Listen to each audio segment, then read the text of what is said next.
अब मैं इस कड़ी को आपको बताना चाहता हूं। अब आप देखेंगे ये जो मैंने पहला लिखा है कि सब्जेक्ट, इधर सब्जेक्ट और किससे जुड़ा हुआ हो, एज वेल एज से जुड़ा हुआ हो। यानी आप यूं कह सकते हो, if in the sentence two subjects are joined with as well as, their verb should be used according to, पता नहीं अरे according to फर्स्ट सब्जेक्ट। कौन सब्जेक्ट? First subject.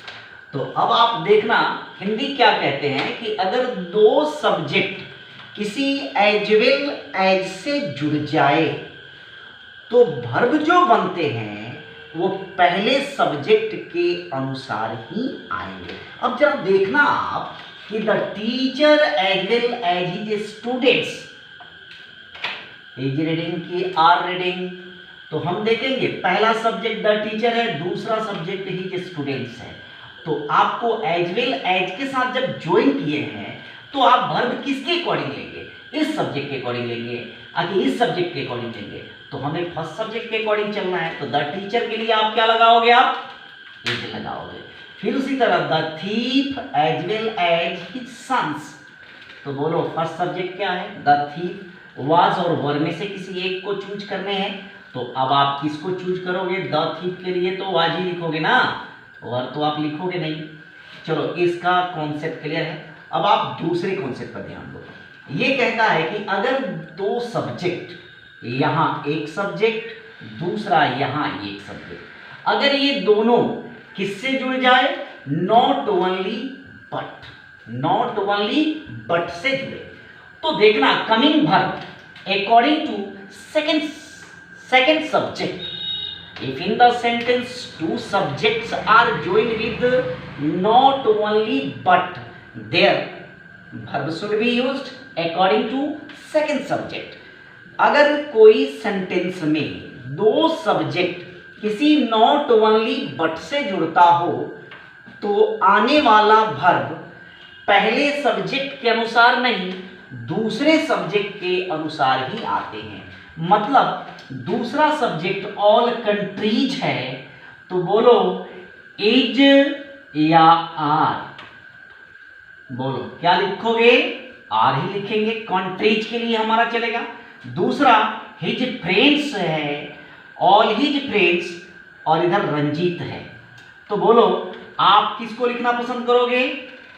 इज या आर? नो डाउट आप सेकंड वाले subject को ही लिखना, second वाले सब्जेक्ट के अकॉर्डिंग ही काम करना, यानी आपके ये भी कॉन्सेप्ट क्लियर है। अब आप तीसरे कॉन्सेप्ट पे ध्यान देना कि अगर सेंटेंस में नथिंग बट लिखा हो, तो क्या लिखा हो? नथिंग बट, तो यह नाउन रखता है, नाउन्स भी रखता है। ऐसे कंडीशन में आप यहां यूं बना सकते हो, नथिंग बट, नथिंग बट। अब आप यहां ये कह सकते हो कि काउंटेबल नाउन, काउंटेबल नाउन, और इधर क्या करोगे? Uncountable noun.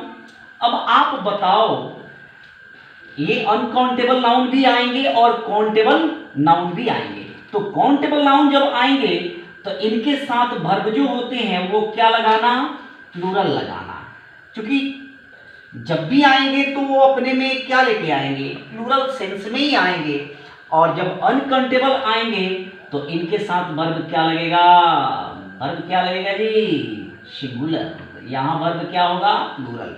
तो आप इस कॉन्सेप्ट को लिखो या इस कॉन्सेप्ट को लिखो, बात तो वही हो रही है ना। तो आप क्या किया? नथिंग बट स्नो, स्नो बर्फ बोलते हैं, तो बर्फ तो मैटेरियल नाउन में ही चला जाएगा, अनकाउंटेबल में ही हो जाएगा। इसके लिए आप क्या लिखोगे? इज या आर? बोलो क्या लिखोगे? Is. Nothing but snow is seen, nothing but trees, बोलो क्या चलेगा? आर। ट्रीज के लिए क्या लिखोगे? आर ही लिखोगे। ये रहा, अभी बैठना नहीं है, जल्दी जल्दी कॉपी कीजिए, मैं फिर रेडी हूं। आप नोट डाउन करो या स्क्रीनशॉट भी आप ले सकते हैं। हो गया होगा? तो अब आप देखेंगे ये जो मैंने लिखा है 2 पॉइंट, समय को थोड़ा सा कम यूज करना है, इसको लेके जो है मैं पहले ही बोर्ड पे लिख दे रहा हूँ।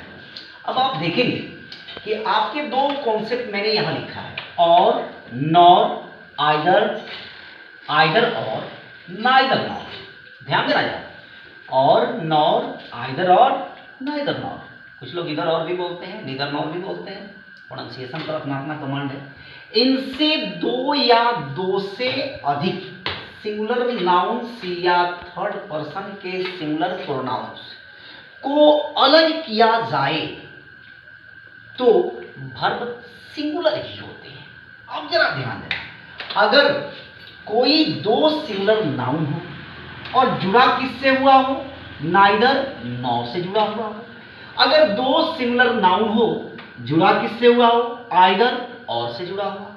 अगर 2 सिंगुलर प्रोनाउन हो थर्ड पर्सन के और वो जुड़ा हुआ हो नाइदर नॉर से जुड़ा हुआ, तो आपने देखा कि आपके कॉन्सेप्ट क्या कहते हैं कि इफ 2 सिंगुलर नाउन्स और 2 singular pronouns are joined with, if in the sentence 2 singular nouns or 2 singular pronouns are joined with or, nor, either or, neither nor, their verb should be used only singular number, only singular number।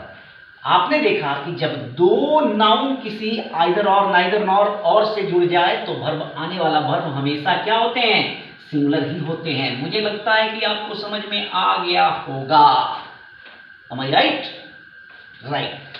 यदि इन सभी के साथ, लेकिन कहता यदि इन सभी के साथ प्लुरल नाउन हो, प्लुरल प्रोनाउन हो, कोई बात नहीं है, प्लुरल नाउन और जुड़ा किससे, आइदर, नाइदर नॉर से। प्लुरल प्रोनाउन जुड़ा किससे, आइदर और से जुड़ा। भैया क्या लगने चाहिए, हैव लगने चाहिए। यहां सॉरी कॉलिंग है तो यहां तो मुझे ऑप्शन देने चाहिए इज, आर। तो बोलो यहां क्या होगा, आर। और यहां क्या ऑप्शन होगा, हैज या हैव। तो यहां क्या करेंगे, हैव करेंगे, प्लुरल के अकॉर्डिंग काम करेंगे। क्लियर? कॉपी कर लिए, अब नहीं बोलना है, कॉपी करो, कॉपी